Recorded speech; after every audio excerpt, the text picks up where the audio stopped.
Bismillahirrahmanirrahim. Assalamualaikum warahmatullahi wabarakatuh. Alhamdulillah kita bisa bertemu kembali pagi ini tentunya dengan semangat pagi. Ya, bulan depan sudah bulan Agustus. 17 Agustus 1945 adalah hari kemerdekaan kita. Merdeka. Ya. Ya.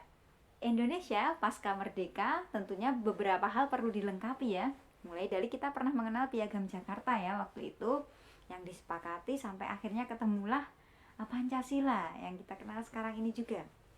Kemudian Piagam Jakarta itu juga telah disepakati Panitia 9, di mana itu dari berbagai macam golongan nasionalis, para ulama ya, ulama Islam, kemudian ada juga di ulama Islam itu ada golongan NU, Muhammadiyah, kemudian juga ada dari umat Kristiani juga.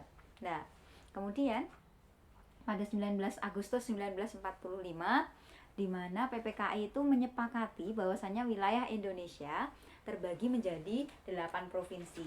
Bisa diperhatikan layarnya ada 8 provinsi. Nah, jadi sudah tahu ya kalau sekarang jadi berapa? Ya, 34 provinsi. Dari 8 ke 34 provinsi. Tapi kita tetap satu Indonesia. Nah, selanjutnya ternyata setelah merdeka itu kita nggak adem ayam saja loh, ternyata masih ada hal-hal yang mengganggu gitu ya, baik dari Belanda ya, Inggris gitu ya. Belanda yang sudah sekian lama gitu ya menjajah Indonesia tentunya nggak mau dong gitu ya, nggak mau dengan begitu saja melepaskan gitu ya, yang sudah lama sayang banget sama Indonesia nggak mau gitu ya melepaskan, apalagi Indonesia kaya banget gitu ya, kaya banget. Nah, ternyata ada pasca kemerdekaan masih ada disintegrasi bangsa. Yang hal ini kita akan bahas juga mengenai disintegrasi internal bangsa kita sendiri gitu ya. Nah, apa sih disintegrasi bangsa? Sederhananya disintegrasi bangsa itu adalah perpecahan bangsa. Perpecahan bangsa. Jadi internal bangsa kita nih. Internal bangsa kita. Ada apa aja sih? Perpecahan-perpecahan ya, dimulai dari pergolakan gitu ya, ada konflik-konflik.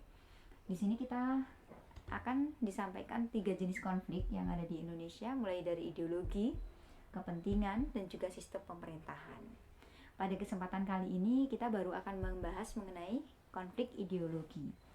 Dalam kategori konflik ideologi ada 3 jenis konflik ya dalam sejarah kita, mulai dari pemberontakan PKI Madiun 1948, ada ini ya, Darul Islam atau Tentara Islam Indonesia yang waktu itu dipimpin oleh Kartosuwiryo.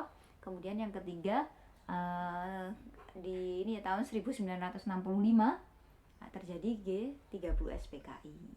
Nah, waktu itu pemberontakan PKI Madiun 1948 dipimpin oleh Amir Syarifuddin, di mana Amir ini 1948 itu baru jatuh dari kabinet Amir gitu ya, maksudnya sudah tidak jadi Perdana Menteri lagi nih. Terkait hal ini, kiprahnya Amir di kabinet akan kita bahas di bab selanjutnya. Kita kali ini bahas disintegrasinya dulu.